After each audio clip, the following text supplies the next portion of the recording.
للتوسع أكثر حول موضوع الشخير من الجانب الطبي ينضم لنا استشاري جراحة الأنف والأذن والحنجرة الدكتور عصام الأشقر. أهلا فيك. أهلا وسهلا. صباح الخير دكتور. يعني بداية نتحدث عن البحث الجديد الذي يقول بأن حل الشخير هو بنوم الزوجين في غرفة منفصلة، هل توافق هذا الحل؟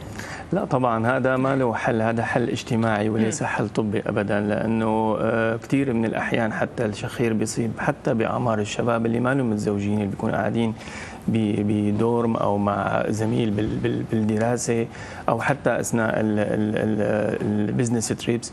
فما هو حل طبي الحقيقة، هو حل يعني ما له مجدي، جدا مؤقت، ولازم نحن نعالج المرض من جذوره، مو بهالشكل بنتغلب عليه. المرض الحقيقة هذا مرض الشخير هو الحقيقة إذا بدك بتحكي لإحصائيات عم تحكي حوالي 40% من الرجال بيعانوا من الشخير وحوالي 25% من النساء بيعانوا من الشخير حتى بأعمار صغيرة.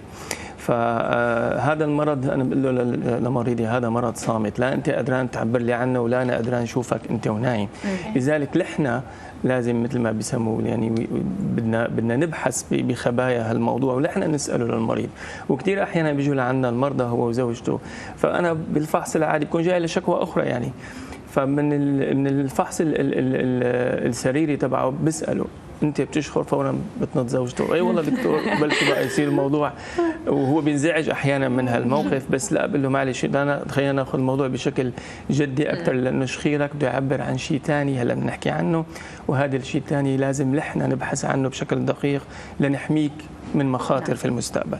طيب خلينا نحكي بما انه في شيء وراء الشخير، اولا الاسباب العلميه وراء ما هي؟ نعم، بشكل أساسي من مبدأ الشخير هو دخول الهواء للطرق التنفسية عم يؤدي إلى صدور صوت عالي نتيجة رخاوة هالطرق التنفسية الرخوة. لازم بس أحكي فكرة صغيرة حتى بالتقرير، هلا شفت الأخ عم يقول إنه الجيوب، لا الشخير ليس جيوب أنفية. هي اللي لازم نحن نشيل هالفكرة من ذهن المرضى. انسداد الأنف المزمن هو جزء من مشكلة الشخير. الأنف هو عضو صلب ما له رخو، فهو ما بيرتخي أثناء النوم وما بيعطي صوت. الصوت بيطلع عن طريق البلعوم واللهات وشراع الحنك والأنسجة الرخوة. فالشيء الأساسي بموضوع الشخير هو أو مبدأه الأساسي هو رخاوة بهالأنسجة تؤدي إلى تضيقها وتحركها بشكل سريع. طبعا العوامل كثير بتسبب الشخير، انسداد الأنف واحد منها وليس كلها. البداني مثل ما شفتوا بتقريركم، كمان موضوع التدخين الكحول عامل وراثي. في شباب كثير هلا اكتشفوا حديثا احدث دراسه حوالي اكثر من 140 جينوم مسؤول عن الشخير. فهي موضوع عائلي حتى بنشوفه. وضعيات النوم طبعا لها دور.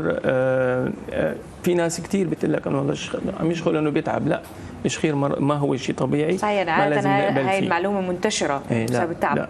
لا ما له علاقه ابدا بالتعب، بالعكس الشخير هو الذي يسبب التعب، مو التعب اللي يسبب الشخير.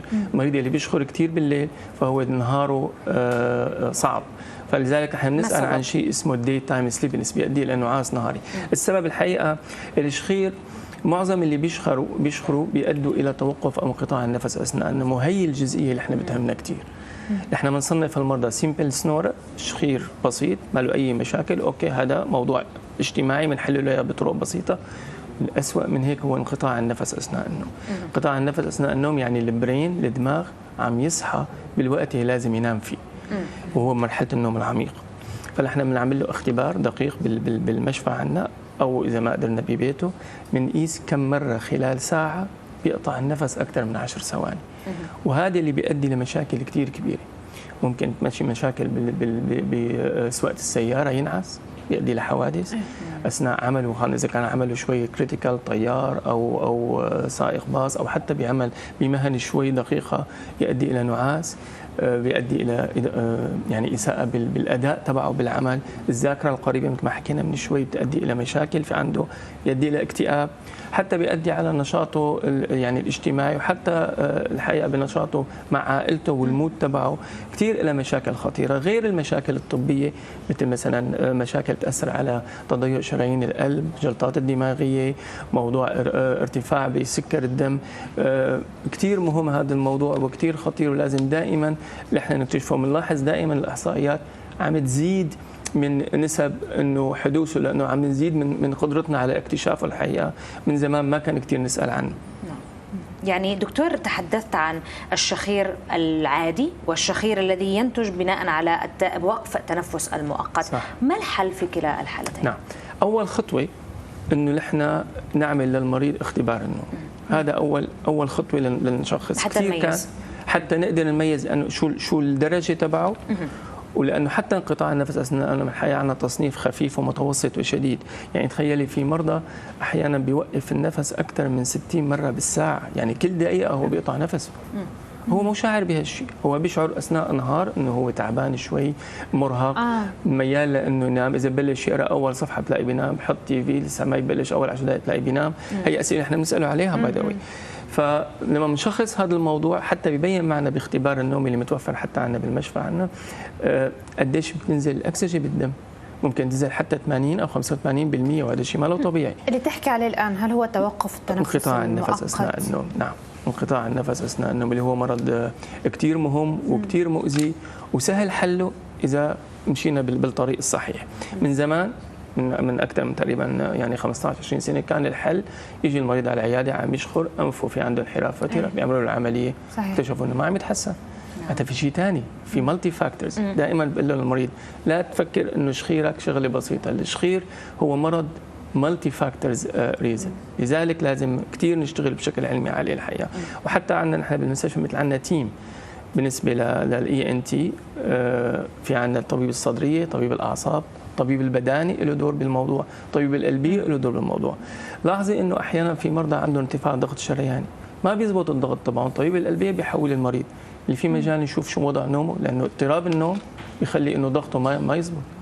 فكتير الموضوع بتعلق بكل شيء، ولازم يعني بتشكركم انه عم تسلطوا الضوء عن هالموضوع لانه كتير مهم الحقيقه. أكيد، يعني هو الموضوع له مقاربة مثل ما أشرت، مقاربة شاملة. حتى ذكرت مسألة أنه يعالج مثلا انحراف الأنف أو غير هذا. نعم. متى يلجأ الشخص حالته تلجأ إلى الذهاب إلى الجراحة لتجاوز اضطرابات النوم؟ نعم، لما نحن بنفحص المريض وبنحدد الأسباب الأساسية لسبب الشخير عند هذا المريض، كل مريض له خطة علاجية تختلف عن الآخر. يعني بيجيني مريض مثلا وزنه 140 كيلو، رقبته ضخمة، عنده بدانة شديدة، عمره من فوق ال 55 أو 60 سنة، هذا علاجه غير لما بيجيني شاب عمره 35 سنة فيت رياضي وعنده شخير، هذا يختلف عن هذا. الجراحة هو جزء من العلاج إذا كان الاختبار النوم عم يبين لي إنه هو عنده مثلا انقطاع نفس خفيف ماله شديد وما عنده بدانة وعنده انسداد مثلا أنف شديد أو عنده ضخامة شديدة باللوزات أو عنده لهات ضخمة جدا حسب تصنيفات معينة، هون بنلجأ للجراحة مع تذكير المريض انه هذا ما له حلول 100%، هي بتحل لك جزء كثير كبير من المشكله، بس احنا نضل نتابع حالتك. يعني ممكن يعمل الجراحه وبعدين يضل يعني يبقى على ما هو عليه؟ لا، بيتحسن، يقل لكن ما زال موجود. ايه، بيتحسن بنسبه كثير كبيره بعد الجراحه اذا اخترنا المريض الصح. احنا مشكلتنا باختيار مين المريض اللي بيستفيد على الجراحه، مين اللي ما بيستفيد على الجراحه. لذلك في طرق اخرى لعلاج الشخير للمرضى اللي هن ليس بنسميهم جود كانديديت للجراحه، ما هن جيدين لانه انا اقدر اعملهم الجراحه. مثل مريض البدين. مريض البدين هذا اول خطوه انه لا، انا بدك تنزل وزنك، زائد نحن بنجهز بنجهزه او بنحضر له جهاز بيستخدمه اثناء النوم. هذا الجهاز المبدا تبعه انه بيعطي هواء بقوه بريشرايزد، بحيث لما بده يتنفس ويصير هالطريق الهوائي بتعمل كولابس، لا، هو عندنا قوه بتخلي هالطريق الهوائي ما يصير فيه كولابس، فبنتغلب على جزء كثير كبير من مشكلته لبين ما نقدر نوصله لحلول دائمه اكثر من هذا الجهاز. هي وحده طبعا من الطرق. فمثل ما قلت لكم موضوع الشخير موضوع كثير معقد، ما فينا نختصره ب10 دقائق، بس اهم شيء او الرساله اللي بحب انا اخبرها للاخوه المشاهدين، لازم تشوف دكتورك، لازم نحلها بطريقه صحيح وعلمي ودقيق، تمام؟ ما نحط ببالنا انه حل مجرد عمليه وخلاص، لا. كل مريض له طريقته مختلفة عن الأخرى.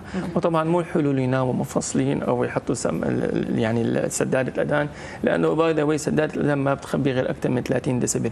قوة الشخير الصوت تبعه عم تحكي من 50 ل 60 ديسبل، وهذا يعني ما بتخبي سدادة الأذان. يعني حتى هي مش حل. نعم طبعا.